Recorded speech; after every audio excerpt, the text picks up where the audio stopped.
Everyone, this is Peter, and yes, it's time for another bus update. We're here at Lawrenceburg Speedway. Beautiful scenic Lawrenceburg Speedway, and oh wait, what's that behind us? That's right, it's the race bus. So we'll do a quick update of what's new, what's changed, and what works and what doesn't. So we'll start from the front here. I had some CincyHotWheels.com paint that looks terrible. Got some new stickers, Jimmy John's, Used Kids Records, Canandaigua Record Exchange from New York, and of course everybody's records, tapes, and CDs.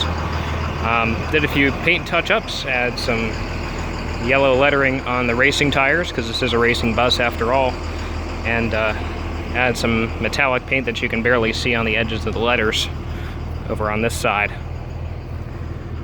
Did some minor paint adjustments back here, including adding the number. And about the number, that's the only thing missing from this bus right now in terms of graphics. There's a guy from a local place called Countryside Graphics that sponsors a lot of cars here at Lawrenceburg, and he's going to come put the numbers and his logo on the side of the bus on the day of the race. That's the only time we could work out, unfortunately. Yellow bus sails, touch that up a little bit so the yellow doesn't look so terrible. I don't think I did anything else to this side besides the Jimmy John stickers. Oh, and I said thanks Peggy on the front fender, and if you don't know, Peggy is the head proprietor of Yellow Bus Sails. Oh, that's the other main thing. We got the other half of the windshield out, and the other quarter window as well. Got the windshield wiper off, courtesy of my angle grinder. That was fun. And inside we cleaned things up a little bit with the CincyHotWheels.com thing on the rear bulkhead, because why not? Swept up a little bit so that there's not bolts and screws flying all around the track when I go around it and win the race. Haha, that's not going to happen. But yeah. And oddly enough, the hardest thing that I did today was getting the seat foam off of the front seat frame. As you can see from this illustration left by Josh Shaw, the driver of the Shark bus, this is where my harness needs to go. Josh was also kind enough to donate a slightly used harness to me. So I'll still need to cut through the back of the seat. It might not be here exactly, but he said it's supposed to go over my shoulders. So depending on how high I have the seat, it may be closer or farther away from that. And then, so I have to cut it, and it goes through here, like at neck level. Then I'll have to, I think he said something about like drilling a hole in the seat frame in either one of these and attaching it with a washer and a nut. Then I will have to loop it around this part down here, unbolt the seat belt mounts on either side and attach it to those, and that's how the harness is installed. So not sure if I'll get to that today or not.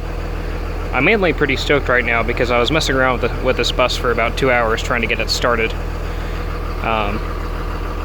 with its various electrical woes.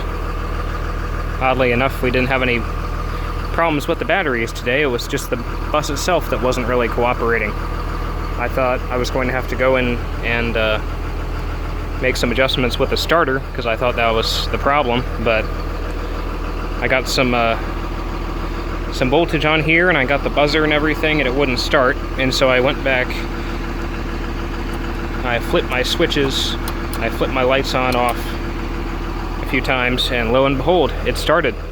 So it's alive and it's sounding good. And race day is about a week away, so hopefully, if we don't get rained out again. So yeah, life is good. Now let's take this race bus for a drive.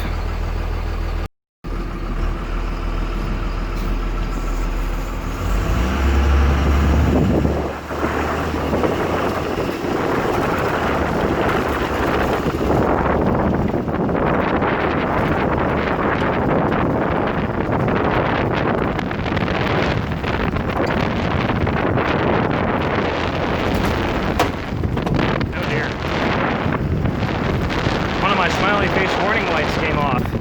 I'll have to put it back on. There's this giant bump.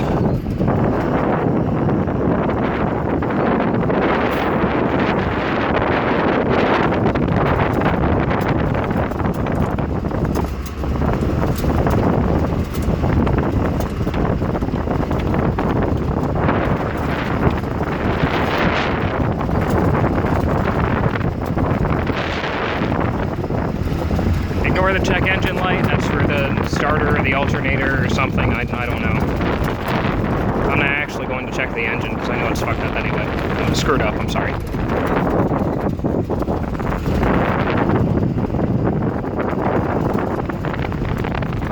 So just a couple other things that we still have to do for this bus before it's ready for race day. Like I said, we have to install the harness. So if you get something on this window over here, I've got wire shelf back there. Literally just purchased it from Home Depot yesterday and cut it up a little bit so that it will fit over the window frame. I'm not going to cover up this part of the windshield because I wasn't able to find anything quite large enough and cheap enough, but mostly large enough.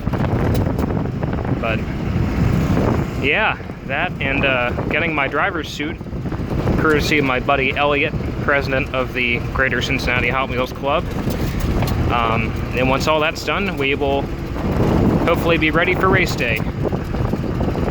So, hope to see you there, and if I don't see you there, then I'm sure there will be plenty of photos and video to go around so you can see me when I flip over or whatever happens, or if I win the race. You know, whatever happens, happens, but we'll have fun.